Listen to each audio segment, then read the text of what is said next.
안녕하세요. 윤선현의 정리학교에서 오늘 특별한 시간을 준비했습니다. 첫 번째 주제 또 오늘 모신 분 굉장히 스페셜한 분 모셨습니다. 네. 타이틀이 너무 많아요. 네. 제가 알고 있는 타이틀 자산관리사, 16년차 자산관리사 그런 타이틀을 가지고 계시고요. 두 번째는 이게 더 유명한 것 같아요. 부자 언니. 네, 부자 만드는 언니. 부자 만드는 언니. 네. 하나 더 있나요? 네, 부자 만드는 언니. 그래서 저도 그 부자 언니 타이틀 보고 나도 정리 오빠 할까? 그래, 괜찮네. 정리 오빠, 아빠. 정리 아빠. 정리 아저씨. 네. 그래서 부자 언니. 그래서 너무 그게 사실 부러웠어요. 카페 하시잖아요. 네네네. 제가 또 카페 한번 가입해 보려고 했더니 남자는 또 가입이 안 되네. 맞아요. 남자는 안 됩니다. 세 번째 타이틀이 이제 오늘 제가 정식으로 부를 타이틀 작가. 네. 무려 베스트셀러가 세 권. 네. 그런 이제 타이틀을 가지고 계시는 유수진 작가님과 함께 정리를 주제로 토크를 할 텐데, 사람들이 가장 관심 있는 게 뭐야? 요즘 필요한 게 뭐야? 돈이지 뭐. 말해 뭐해. 돈이잖아요. 저도 엄청 관심 있고 이 돈에 대한 이야기를 한번 파헤쳐 보려고 하는데, 돈을 정리하는 겁니다 오늘. 자, 가장 먼저 궁금한 게 있어요. 사람들이 정말 부자가 되고 싶어 하거든요. 돈을 많이 모으고 싶어 해요. 저 역시도 그렇습니다. 그런데 정말 부자가 되려면 많이 이야기하는 게 생각부터 바꿔라, 마인드의 변화, 이런 이야기 많이 하는데 진짜 부자가 되려면 어떤 마인드가 필요한 걸까요? 부자가 되시려면 세상을 살아가는 방식을 바꾸셔야 돼요. 그러니까 사는 방식을 바꾼다라는 게 이제 생각이 바뀌어야 사는 방식이 바뀌겠죠. 근데 이제 우리는 학교 다닐 때 돈에 대해서 안 배웠잖아요. 그러니까 잘못된 생각을 계속 부모님으로부터 혹은 사회로부터 주입당해 온 거예요. 돈은 써야 또 들어온다라는 말도 안 되는 이런 얘기들 있지 않습니까? 돈은 써야 또 들어온다. 돈을 쓸 줄 아는 사람이 써, 뭐 이런 얘기. 그쵸. 그리고 돈에 대해서 터부시하는 것도 문제고. 그러다 보니까 뭔가 제대로 돈에 대한 어떤 생각, 그다음에 부자가 되기 위해서는 어떻게 세상을 바라봐야 하는가, 어떤 부자의 관점 이런 걸 접할 기회도 없고 교육도 받지 못했기 때문에 그냥 돈에 대해서는 사실은 좀 안타까울 만큼 우리가 잘 모르는 것 같아요. 그래서 그런 부분들, 돈에 대해서 우리가 뭘 공부해야 되고 어떤 관점으로 바라봐야 하고 이런 얘기를 오늘 좀 하다 보면 돈 정리를 어떻게 해야 될지라는 부분까지도 좀 연결이 될 것 같아요. 돈 공부에 대해서 이야기하셨는데 사실 공부할 게 되게 많잖아요. 네, 근데 뭘 공부해야 될지 모르시겠죠. 그러니까요. 그러니까 이것도 정리를 해줘야 된다는 거예요. 저처럼 재테크 초보자 혹은 이제 새해 목표가 이제 이렇게 거창하게 있으신데 혹은 공부에 관련된 목표일 수 있잖아요. 내가 재테크 공부를 좀 하고 싶은데 뭐부터 공부해야 돼요? 이거 이렇게 먼저 접근을 하셔야 될 것 같아요. 그러니까 돈을 정리하고 돈을 공부해야 하는 이유부터 스스로 찾으셔야 돼요. 그래야 이 영상이 여러분한테 도움이 되실 것 같아요. 나 돈에 관심도 없고 근데 이거 왜 봐야 돼? 라고 생각하실 수 있잖아요. 근데 여러분, 돈은요 우리가 그러니까 살아가는 데 있어서 필수적으로 필요한 거잖아요.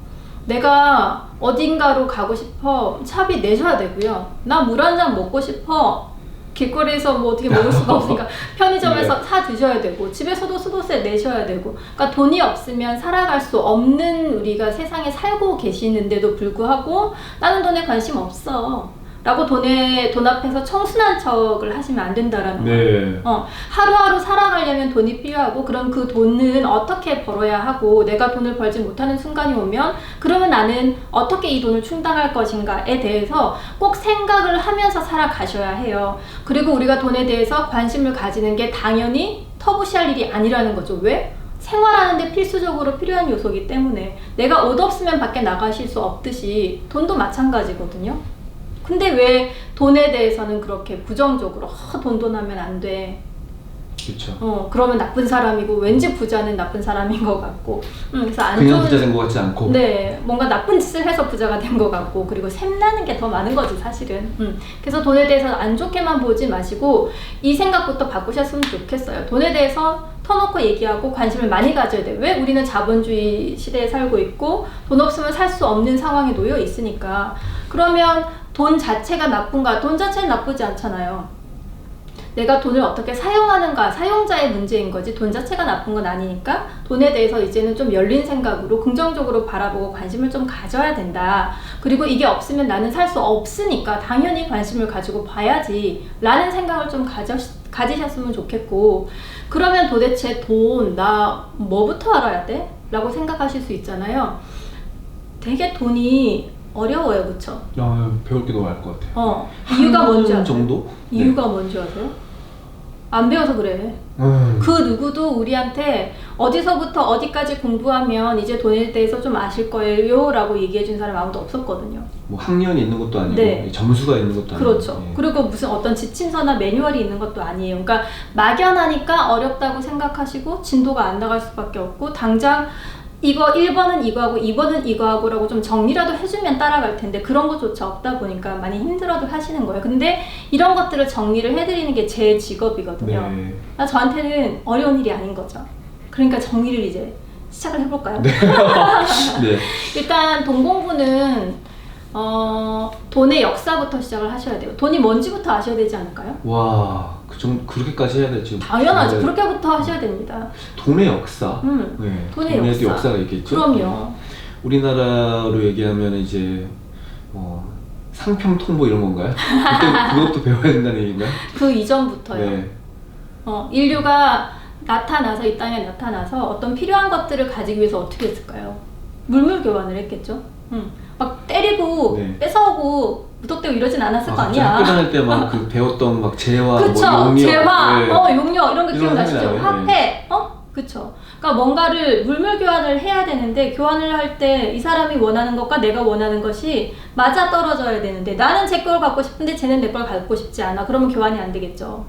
이런 문제들이 발생하다 보니 뭔가 교환의 어떤 수단이 있었으면 좋겠는데, 그렇게 하다가 나타난 게 화폐고, 그 화폐가 처음에는 뭐 조개 껍질이나 속골이나 돌멩이나 막 이런 것들로 시작이 되다가 나중에는 금이 이제 돈이 되기 시작하죠. 그러니까 이런, 지금 다 설명드릴 수는 없지만 이런 역사. 그러면 금으로 사람들이 거래를 하다가 어느 순간 종이돈이 나오게 되고, 이 종이돈 중에서도 대장돈이 달러가 되고, 달러는 어떤 식으로 이 세상을 지금 제패하고 있는가, 이런 것들까지 쭉 한 줄기로 엮어서 공부를 하셔야 돼요. 그러면 너무 공부할 게 많잖아요. 안 많아. 이거 환율 전쟁이라는 책이 있어. 사실 화폐 전쟁 읽으셔도 되는데 이게 약간 좀 많이 들어보셨죠? 네. 근데 이게 좀 약간 중국에 비유해서 썼다라는 이제 비판도 좀 있고, 그리고 어려워요. 근데 환율 전쟁은 한 권짜리라서 훨씬 더 쉽게 책장에 넘어가실 거거든요. 그러니까 요거 한번 읽어보시고, 그 다음에 돈의 힘이라는 다큐멘터리가 있어요.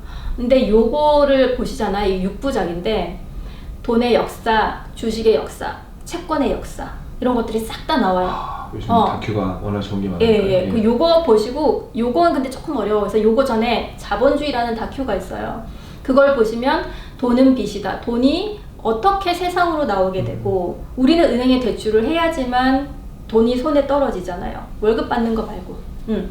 그래서 이런 금융 시스템 같은 것들을 이해하실 수 있고, 돈에 대해서 이해하고, 그리고 돈과 지금 종이돈과 금의 차이는 뭐고, 지금은 더 이상 또 금이 돈이 아니잖아요. 뭐 이런 부분들은 그 자본주의 다큐, 돈의 힘 다큐, 환율 전쟁 책 요 정도 읽으시면 이렇게 머릿속에 정리가 되실 거예요. 여기에서 더 세부적으로 나는 막 학자처럼 더 공부하고 싶어 하면 그 관련된 것들은 찾아서 공부하시면 되지만, 이것만 보셔도 돈이 어떤 거구나 개념이 좀 잡히실 겁니다. 그래서 요걸 공부하시고 나면 경기 흐름이라는 게 있구나. 더 이상 금이 돈이 아니고 종이돈이 돈이 되기 시작하면서, 종이돈의 문제는 뭐냐면 계속 찍어내면 되잖아요. 네. 그러니까 양이 계속 늘어날 수 있는 문제가 생겨요. 그러면서 경기 순환 사이클이 오기 시작했거든요. 공부를 해보시면 알아요. 어쨌든 네. 경기가 순환한다라는 얘기는 우리는 그 안에서 언제 사고 언제 팔아야 될지 타이밍을 잡아야 된다는 얘기랑 똑같거든요. 그러면 이 경기 순환 사이클이 왜 오게 되고, 지금은 경기에 어디쯤에 있고, 지금은 어떤 자산은 쌀 때냐 비쌀 때냐라는 큰 줄기의 타이밍을 읽는 공부를 하셔야 돼요. 이런 것들은 거시경제 학자분들이 사실 경기 예측을 하시고, 연말에도 지금 경제전망 이런 거 되게 많이 하거든요. 근데 그런 거를 무료로 하는 세미나들도 많고요. 그 다음에 뭐 뉴스로도 나오고, 그다음에 IMF나 OECD 홈페이지, 우리나라는 한국은행 홈페이지, KDI 뭐 홈페이지 이런 데 가서 읽어보셔도 되고요. 뭐 LG경제연구원, 현대경제연구원 각종 연구원들이 발표하는 경제 그 전망 페이퍼들이 또 있어요. 그러니까 이런 것들을 보시면 아, 내년에 경기가 되게 힘들겠구나. 뭐 미국은 어떻겠구나. 일본은, 유럽은, 뭐 우리나라는 이런 것들을 보실 수가 있어요. 그래서 아, 적어도 올해보다 내년에 경기가 조금 더 안 좋아질 수 있으니까 조심해야 되겠다. 혹은 올해는 힘들었지만 진짜 올해가 바닥이었다. 내년에는 장밋빛 전망들이 막 여기저기 다 나오네? 그러면 투자를 해봐도 괜찮겠다. 이런 큰 타이밍을 잡으시는 거예요. 이런 공부들을 하시면 돼요. 네. 그리고 이렇게 큰 줄기를 보셨다면 이게 진짜 예상했던 방향과 똑같이 가고 있는가를 계속 체크를 하셔야 돼요. 그런 것들을 어떻게 체크하시냐면 매일매일 경제 뉴스를 읽어주거나 증시 상황을 설명을 해주시거나 이런 전문가분들이 또 계세요. 팟캐스트에 많더라고요. 예, 예. 그런 팟빵 뭐 아니면 유튜브에도 그런 분들이 계시거든요. 그래서 매일매일 그 시장의 상황을 정리해서 아침마다 브리핑 해주시는 분들의 채널을 구독하시거나 하면서 체크를 하시는 거예요. 사실 뉴스를 매일 보시면 좋은데 대표님 뉴스 맨날 보세요? 잘 안 보죠. 잘 안 보시게 네. 되시죠. 그리고 그 뉴스를 보셔도 사실 이게 지금 주가에 어떤 영향을 미치고 내 통장 잔고에 어떤 영향을 미치는가까지 연결하시기가 쉽지 않으시단 말이에요. 그래서 전문가들이 처음에 하시는 그런 것들을 처음에는 보시다가 연습해보는 거야. 아, 보통 미중 무역 분쟁 관련한 이런 안 좋은 뉴스가 뜨면 아, 주가가 빠지는구나. 근데 전체적으로 상승하는 방향을 완전히 꺾을 만큼은 아니네. 뭐 이런 판단을 계속 매일매일 그 시장 상황을 체크해 주시는 분들하고 호흡을 따라가면서 보시는 거예요. 이게 이제 두 번째 레벨의 공부야. 그 다음에 하셔야 될 게, 아, 그러면 지금 경기가 계속 확장 국면이 이어질 걸로 예상이 된다. 그러면 이때 어디다 투자를 해야 되지를 공부하시는 거예요. 반대로 경기가 완전히 안 좋아질 것 같아. 그러면 이때는 돈을 어디로 갖다 놔야 하나? 이때는 그러면 채권이나 금이나 달러 같은 안전자산에 투자를 해야 되겠다. 이런 공부. 그 다음에 아, 그럼 주식이 뭐냐? 채권이 뭐냐? 뭐 예적금의 차이는 뭐냐? CMA는 뭐냐? MMF는 뭐냐? 이렇게 디테일한 상품으로 들어가시는 거예요. 그 다음에 하셔야 될 공부는 내가 주식을 공부를 좀 해봤어요. 아, 이제 나 종목 분석도 좀 할 수 있을 것 같고 관심 있는 종목에 투자를 좀 해보고 싶어. 그러면 직접 소액으로 모의 투자를 해보신다던가 아니면 소액으로만 투자를 하셔서 현장감을 익히시는 거예요. 내가 몸으로 부딪혀 보니까 아, 내가 이론 공부했던 거랑 이런 차이가 있네? 내가 현장에서 투자를 하다 보니까 내 성향하고 얘는 안 맞네? 이럴 때 나는 보통 이런 식으로 대처를 해서 나랑 안 맞는구나 이런 것들을 현장에서 계속 부딪히면서 세포로 익혀 나가시는 거예요. 그러면 몸에 왜 자전거 탈 때 균형을 어떻게 하다 보니까 딱 균형이 잡히는데 이걸 설명할 수 없잖아요. 네. 그것처럼 투자도 그런 감이 오실 때가 있어요.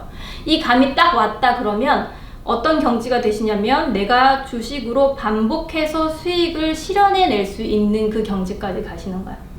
근데 주식은 되게 끝판왕이에요. 진짜 어려워요. 우리가 할 수 있는 거는 인덱스 투자 정도까지일 거예요. 인덱스 뭐 펀드라든지 아니면 지수형 ETF 정도. 그래서 요렇게 구분을 해서 하시면 일단 돈이나 자본주의 역사부터 하시고 그 다음에 경기순환 사이클 공부하시고 그걸 위해서는 경제 전망하시는 분들 관련해서 보시고 매일매일 시장 상황 정리하시는 분들 거 보고 같이 공부를 하고 그 다음에는 디테일한 상품들 공부를 하시되 상품의 어떤 원리 그 다음에 개념 이런 걸 이해하시면서 플러스 현장에서 경험을 같이 하셔야 된다까지 정리를 하면 딱 어떤 공부해야 되는지 순서와 구조가 머릿속에 정리가 되셨을 것 같아요. 돈에 대해 가져야 될 마인드에 대해서 이제 정리하면 이거죠. 네네. 돈에 대해서 너무 터부시하거나 뭐 너무 안 좋은 어떤 감정적으로 접근하지 말고 네. 우선 공부를 해라. 네네네. 사실 공부할 게 굉장히 많지만 너무나 공부할 수 있는 좋은 책, 다큐, 유튜브, 뭐 팟캐스트 이런 것들이 있기 때문에 하나씩 알면 배우면 공부를 하게 되면 아 뭐야 이렇게 한 게 나아. 예. 모의 투자라는 말 굉장히 네, 좋은 네. 말이잖아요. 예. 모의 투자를 하시라고 말씀드려도요. 또 이렇게 한다? 아, 그래도요. 저는 제 돈이 들어가 있어야 관심을 가지고 보게 되더라고요. 저도 그 얘기 100만 원 셈 없는 네. 돈 셈 치고 주식 한번 해보려고요. 이렇게 하시는 분들이 많아요. 얼마나 돈을 잘 벌어서 100만 원 없는 돈 셈 치실 수 있는지 모르겠는데요.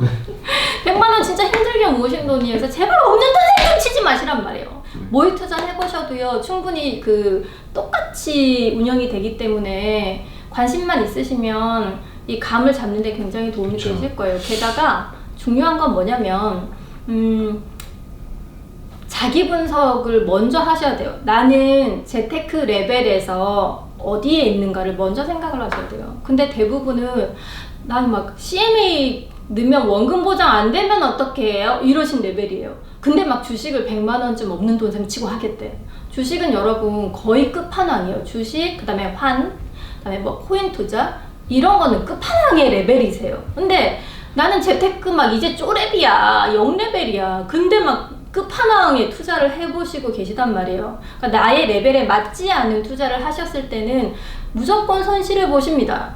그리고 병에 걸리실 수도 있어요. 스트레스 네. 받으셔가지고 막 원형 탈모 오고 막 암 걸리고 이러실 수도 있단 말이에요. 그런가? 네. 그래서 나의 수준에 맞는 재테크 레벨을 단계를 먼저 찾아보시고 공부를 해보면 이제 보이시겠죠. 아, 나는 내가 아는 게 이 정도밖에 안 돼서 나는 요 레벨인데 내가 너무 못 모르고 덤볐네.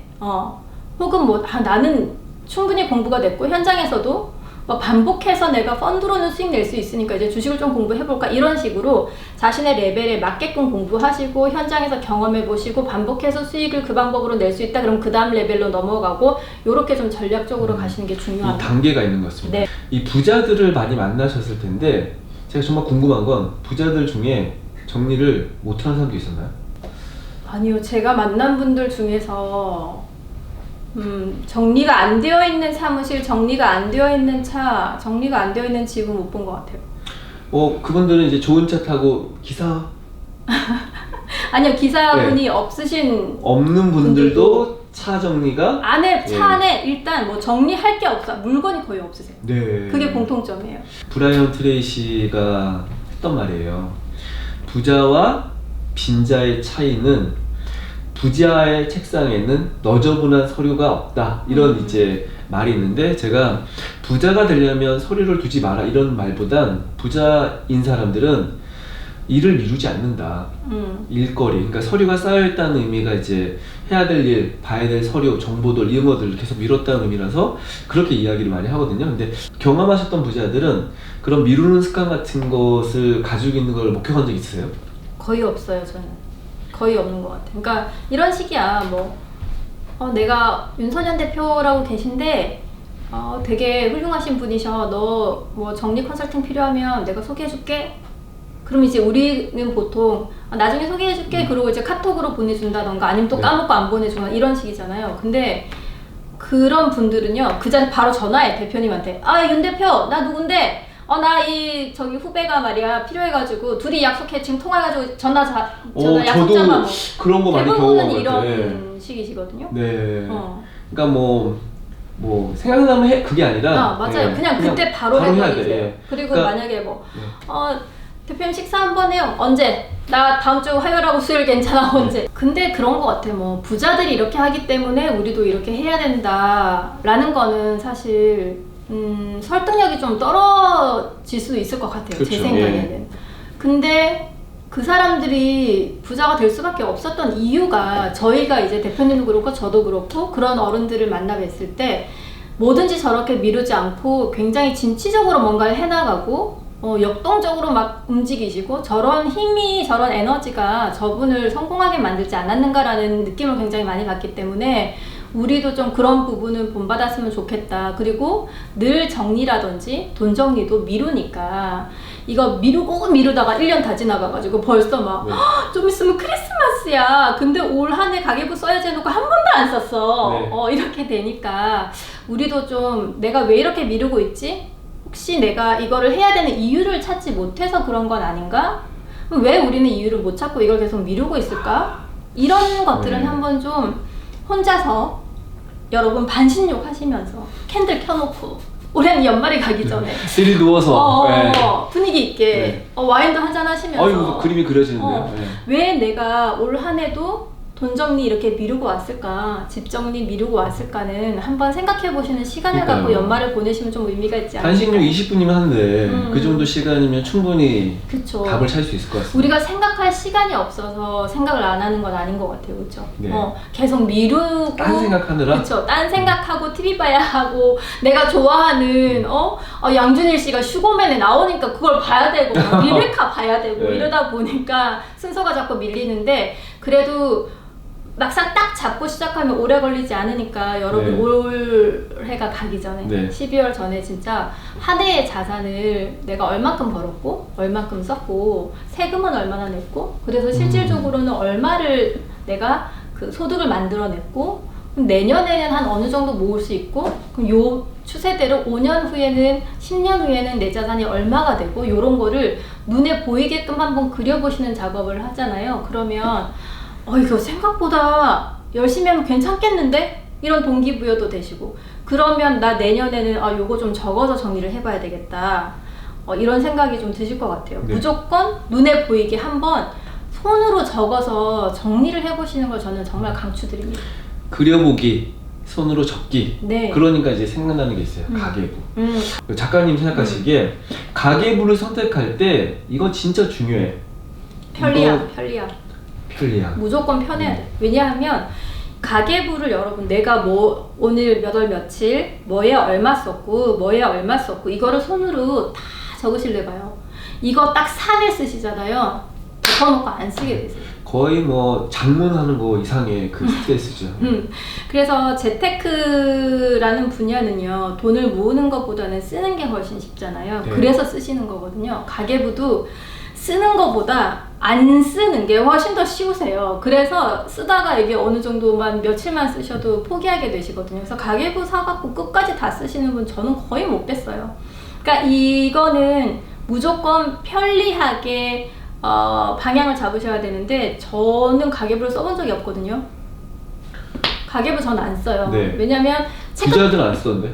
체크카드를 쓰시면 부자 언니시니까 예. 체크카드를 쓰시면 어차피 내가 어디에 썼는지 통장에 다 나오고 그렇죠. 네. 그리고 어차피 정해진 생활비 한도 내에서만 쓰기 때문에 가계부를 쓸 이유가 없어요. 사실 통장을 나눠 두시면. 그리고 요새는 이제 어플이 저도 이제 어플을 쓰는데 어플에 연동이 잘 되기 때문에 항목들은 눈으로 쓱 봐요. 눈으로 쓱 보고 눈에 탁 걸리는 항목들이 있어. 이건 안 쓸 수 있었는데 이거 왜 썼지 하는 거. 그러면 그것만 자기 전에 탁 열어가지고 저희 카페 회원들은 다 이렇게 하세요. 주무시기 전에 내일 해야 될 일 잠자기 전에 한 5분만 투자해가지고 내일 해야 될 거 쭉 적으시고 그 다음에 어플 열어갖고 오늘 카드 오늘 사용 내용 뭐 지출? 썼네? 근데 눈에 이게 걸려. 이거 안 쓸 수 있었는데. 그러니까 인지하고 넘어가는 거야. 근데 이걸 인지하지 않으면 다음에 또 쓰고 또 쓰고 또 쓰세요. 그러니까 돈을 쓰지 말라는 게 아니라 내가 적어도 돈을 쓰고 승질은 안 나야 될 거 아니야. 내가 돈을 쓰고 이거 왜 썼지라고 화가 나면 이거는 돈 쓰고 스트레스 받는 일이기 때문에 그렇죠. 요것만 체크 딱 하시잖아요. 그러면 다음날 또 내가 쓰시려고 할 때 맞다 나 이거 해서 이거 의미 없었지? 맞다 이렇게 해서 손을 집어넣게 되신다고. 그래서 요 정도만 하시고 어차피 한 달 결산만 해주시면 돼요. 저희는 그렇게 하거든요. 그래서 매일매일 데일리로 가계부를 써보시면 생각보다 굉장히 힘들어요. 그래서 이게 형식이 엑셀이건 뭐 수기로 쓰시는 거건 저는 별로 추천드리고 싶지 않고 그냥 목록만 쓱 훑어보시고 이거 걸렸어. 그렇죠. 눈에 걸려. 이거는 다시 소비하면 안 되겠다. 그리고 한 달을 만에는 근데 꼭 정산을 하셔야 돼. 근데 그 정산도 쓴 것만 정산하지 마시고 내가 얼마를 벌었고 얼마를 썼고 이번 달에는 그러면 자산이 얼마나 불어났는가 이거를 매달 하시잖아요. 그러면 1년 정산하기가 훨씬 쉬워지시죠. 중요한 두 가지가 있었네요. 자주 봐라. 근데 보는 거에서 끝이지 말고 분석. 네, 맞아요. 두 번째는 매월 정산은 필수. 번 것과 쓴 것과 남은 돈. 네.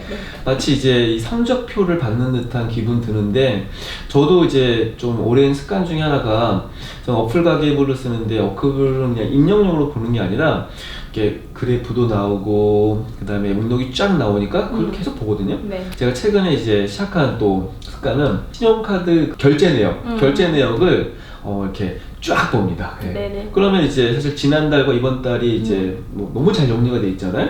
그러면 내가 지난달에는 뭐 예를 들면 100 썼는데 이번 달에 200 썼으면 내가 100에서 200 정도의 100의 차이가 왜 생겼는지는 그쵸. 분명히 알게 해요. 내가 쓴 거니까. 예. 그런 것들을 한번 이제 정리해 보니까 굉장히 돈에 대한 감각이 커지더라고요. 부자가 되기 위해서 시간을 쓰는 것도 굉장히 달라야 될 것 같아요. 아까 뭐 공부하는 시간도 포함될 수 있겠지만 네네. 부자가 되려면 시간을 이렇게 써라 라고 한다면 어떤 게 가장 중요한 시간일까요? 시간을 어떻게 써라 보다는 일단 시간을 경영하는 법을 배우셨으면 좋겠어요. 그러니까 저희는 자기 전에 아까도 말씀드렸지만 잠자기 5분 전에 투두리스트를 정리를 매일매일 하라고 제가 말씀을 드려요. 그래서 실질적으로 그걸 하고 계시거든요. 그렇게 하다 보면 내가 이거 언젠가 해야지가 없어져요.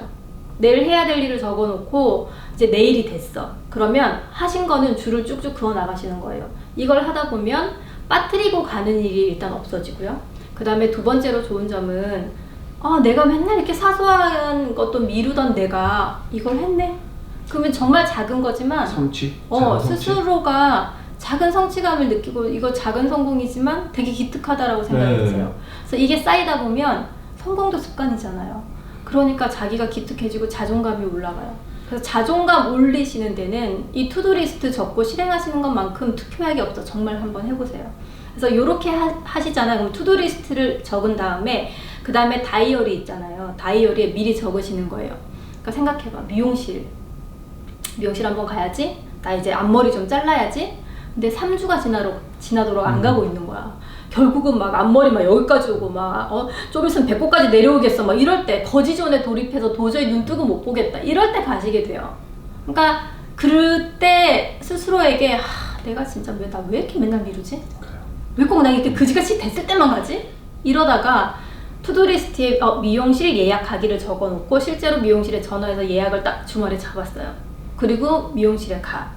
그러면 미루지 않고 자기 자신을 칭찬하게 되고 스스로 기분도 좋고 그 다음에 시간도 그렇게 미리 정해 놓으시면 시간을 쪼개서 쓰실 수 있고 하루를 미리 다이어리에 투두리스트를 적고 그 투두리스트를 언제 할지 미리 계획을 이렇게 시간을 아예 잡아버리니까 그 일정에 맞게 살게 되는 거예요. 그러면 나는 항상 나 바빠서 못해 하던 것들을 다 하실 수가 있어요. 그러니까 저한테는 48시간이 있고 여러분께는 24시간이 있고 이러지 않잖아요. 그쵸, 우린 똑같이 24시간이 있는데 다만 미리 할 일을 시간에 딱 정해놓고 하는 사람과 그냥 생각나면 하는 사람의 차이라는 거죠. 그래서 시간을 굉장히 밀도 있게 쓰고 내 시간을 스스로 경영하는 방법은 아까 말씀드린 투두리스트를 적으시고 그거를 언제 실행할지를 아예 다이어리에 딱 시간을 박아버리시는 거야. 그렇죠. 그러면 스케줄링이라고 표현하는데 그러면 굉장히 타임 매니지먼트가 쉽게 되고 그리고 그걸로 인해서 늘 시간이 없다라고 생각했는데 훨씬 더 많은 일들을 해내실 수 있게 되실 거라는 거지. 재테크적인 목표를 세울 때 사람들한테 현실적인 목표는 이거다. 재테크를 목표로 세울 때는 이렇게 하는 것이 가장 좋다. 이런 추천할 수 있는 방법 좀 알려주세요. 내년에 얼마 모아야지? 내년에는 재테크 시작해야지, 내년에는 종잣돈을 모아야지, 뭐 이거보다는요 구체적인 방법 위주로 목표를 잡으셨으면 좋겠어요. 아까 제가 말씀드린 게 공부하시는 방법 말씀드렸잖아요. 그러면 공부 중에서는 그러면 나 내년에 자본주의 다큐랑 돈의 다큐는 끝내야지. 뭐 환율 전쟁은 그러면 내가 꼭 읽어야지. 뭐 이런 식의 목표. 그 다음에 실행면에서도 목표를 따로 이제 구분해서 갖고 가시는 건데 실행면에서는 나 적어도 진짜 내가 얼마 벌고 얼마 쓰고 현재 내가 적금은 무슨 상품에 얼만큼 들어있고 이자는 몇 프로 받고 만기는 얼마고 그때 가서 얼마를 찾는지 펀드는 뭐뭐뭐를 들어놨고 수익률 현재 몇 퍼센트 평가 금액은 얼마 그래서 대출은 얼마 있고 내가 얼마만큼 갚았고 원리금이 나가는지 이자만 나가는지 언제 되면 이 대출이 끝나는지 그래서 나의 현재 정말 내 자산은 얼마인지 이거라도 진짜 딱 정리를 한번 해봐야지 이런 목표 혹은 이게 잘 되고 계신 분들은 나 펀드 한 10개 들었어 근데 도대체 내가 뭔지도 모르고 들었어 그러면 펀드 내가 든 게 뭔지, 그리고 이거를 계속 유지를 할 건지 아니면 그냥 해약을 할 건지, 이런 거라도 내가 들여다보고 결정을 한번 해봐야 되겠다. 그러니까 이런 식의 정말 바로 코앞에서 실행 가능한 목표, 이런 것들을 잡으셨으면 좋겠고, 마지막으로 세 번째는 이제 금액적인 목표. 내가 수입 지출을 정리하고 자산 현황을 정리를 하시잖아요. 그러면 한 달에 한 어느 정도 모을 수 있겠구나가 나오실 거예요. 그러면 한 달에 얼마 모을 수 있어? 그럼 나 1년이면 얼마 모을 수 있겠네? 요거를 목표로 잡으시는 거야. 근데 이것도 그냥 막연하게 한 달에 1년에 1,000만 원 모아야지 이렇게 하지 마시고, 현실적으로 내가 얼마 모을 수 있으니까 1년이면 얼마 되겠네? 그럼 얼마 모아야 되겠다. 그리고 요거를 1년짜리 로드맵을 그리세요. 1월부터 12월까지 이렇게 탁탁탁탁 줄을 그어 놓고, 옛날에 우리 어렸을 때 피아노 학원 가면 선생님이 10번 쳐. 그럼 우리 왜 1번부터 네. 10번까지 숫자 써놓고 피아노 한 번 다 치고 나면 1번에 찍 긋고, 두 번째 치고 나면 2번에 긋고 이렇게 했잖아요. 그것처럼 매달 내가 100만 원씩 모으기로 목표를 잡았어. 1년에 1200을 모을 거야. 그러면 이거를 로드맵을 쭉 그려놓으시고, 1월 달에 100만 원 모았어 안 모았어? 동그라미. 만약에 100만 원 못 모아서 나 20만 원 모자라. 그러면 마이너스 20 해놓고 다음 달로 2월 시켜놓으세요. 그럼 다음 달에 또 100만 원 모아야 되잖아. 그럼 120만 원을 모아야 되잖아요. 그러면 120만 원 모았어? 그럼 동그라미.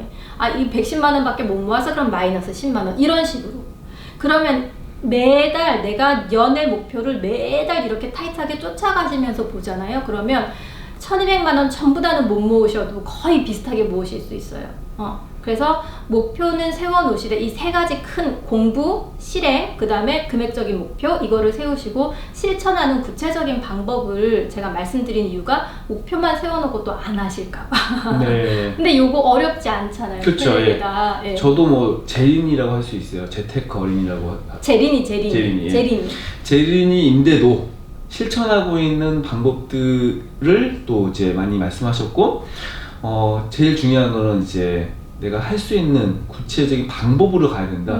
혹시 마지막으로 네. 이 영상을 보시는 분들한테 이렇게 좀 했으면 좋겠어요. 당부의 말씀? 우리가 돈에 대해서 모르는 건 당연하다라고 생각하셨으면 좋겠고, 그럼 돈에 대해서 모르는 게 당연하니까 지금처럼 눈 반쯤 뜨고 이 세상을 살 건가? 그럴 순 없잖아요. 우리는 돈이 있어야 살 수 있고, 어느 순간은 노동으로 인한 수입은 중단될 거기 때문에 미리 준비도 해 놓으셔야 돼요. 학교에서도 안 배웠고 부모님한테도 못 배운 돈, 그럼 난 어떻게 해야 돼? 지금 뭐 한 달에 200만 원 벌어서 100만 원 쓰고 100만 원 모아봤자 1년에 1200, 10년이면 1억 2천밖에 안 되고 전세집도 그 돈으로 못 들어가는 이런 세상에서, 그럼 나는 그냥 지금 현재나 즐기고 살래, 내가 뭘 하면 행복한지 거기에나 포커스를 맞추고 살래, 이렇게 가버리시거든요, 대부분이. 그러니까 저는 그게 참 안타까운 것 같아요.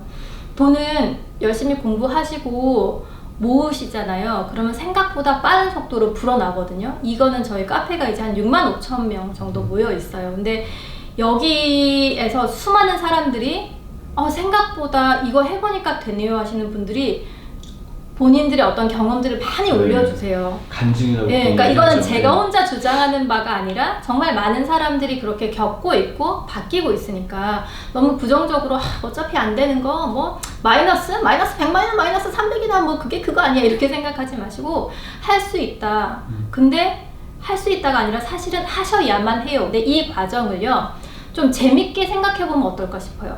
해야 돼서 해야 되면 정말 하기 싫으시거든요. 공부도 그렇잖아. 너 공부해야지 좋은 학교 가고 좋은 학교 나와야 좋은 데 취직하고 네가 먹고 살 거 아니야. 막 이렇게 하면 정말 공부하기 싫거든요. 하지만 우리 마음속에는 공부해야 되는 거 알고는 있어. 근데 막 그렇게 잔소리하고 누군가가 막 뭘 하라 그러면 하기 싫은 게 인간인지라, 저는 좀 제안을 이렇게 드리고 싶어요. 우리 내년에 너 취미가 뭐야? 그럼 재테크야. 이렇게 좀 얘기할 수 있으면 어떨까? 정리야. 취미가 정리야. 나 취미가 돈 정리야. 나 취미가 재테크야. 괜찮잖아요. 그러니까 덕질 중에 전 최고의 덕질이 여러분 돈 덕질이라고 생각합니다. 뮤지컬 덕질 해보세요. 뭐가 나오냐고. 배우님들 출근길 퇴근길 따라다니면서 선물 드리고 뭐 이렇게 해봤자 뭐가 나오냔 말이야. 뮤지컬에 그렇게 편마다 그렇게 돈을 들여가지고 보실 거면 그 배우랑 연애를 하시던가 결혼을 하시던가 해야 되지 않겠습니까? 근데 왜 맨날 거기다 돈만 갖다 주시냔 말이에요. 근데 다른 덕질은 하면 이렇게 돈이 없어지지만요, 돈 덕질은 돈이 생겨요. 네, 돈이 생깁니다. 그리고 생각보다 제가 아까 보시라고 권해드렸던 그런 다큐 있잖아요. 책. 이런 걸 보시면 생각보다 재미있어요. 그리고 그런 대부분의 반응이 이래. 아, 내가 몰랐던 세상이 있네? 내가 이렇게 돈에 대해서 관심이 없고 몰랐어? 라고 좀 충격을 받으세요. 그러고 나면 점점 더 거기에 대해서 공부를 하고 싶어지세요. 그러니까 공부가 굉장히 어려운 어떤 막 학문서를 읽으라고 제가 말씀드리는 게 아니기 때문에 영화도 빅쇼트, 국가부도의 날 이런 거 보시면 재미있으실 거예요. 그리고 뭐 인사이드 잡 이런 거 그런 것들 보시면서 아, 나는 취미가 돈이니까 취미가 뭐 돈 모으는 거니까 재테크 하는 거니까 이런 식으로 돈에 대한 어떤 덕후처럼 돈 덕후처럼 이렇게 공부를 해보시면 되게 재미가 있으실 거예요. 그렇게 하시다 보면 내가 꼭 해야 돼서 돈 공부를 하고 돈 정리를 하고 막 재테크를 해야 되고 이런 스트레스에서 벗어나서 놀이처럼 게임처럼 즐기실 수 있지 않을까. 그래서 저는 2020년에 드리는 제안은 우리 돈 덕후가 돼서 취미 생활을 재테크로 한번 해보시는 게 어떠냐. 어떤 게임보다 재밌을 것 같습니다. 그렇죠. 네. 저도 이제 그 정리 주제로 카페를 운영하다 보니까 카페 사람들이 이제 정말 저 정리 못해요, 못 버려요 하시는데 이분들이 계속 이제 하시다가 정리된 집을 만나고 나서 하시는 글이 있어요. 올리시는 글이 있어요. 똑같은 글입니다. 재테크를 성공하시는 분들이 하는 거랑 되네요. 아, 우리 그쵸? 집이 정리되네요. 네. 지금 뭐 나 돈 없어, 나 정말 너무 힘들어 이렇게 사시는 분들 혹은 집 정리 안 되시는 분들도 중요한 건 똑같은 것 같아요. 재테크든 정리든 하면 된다. 네, 하면 배우면 된다. 훈련하면 된다. 뭐 이런 네. 이제 이야기죠.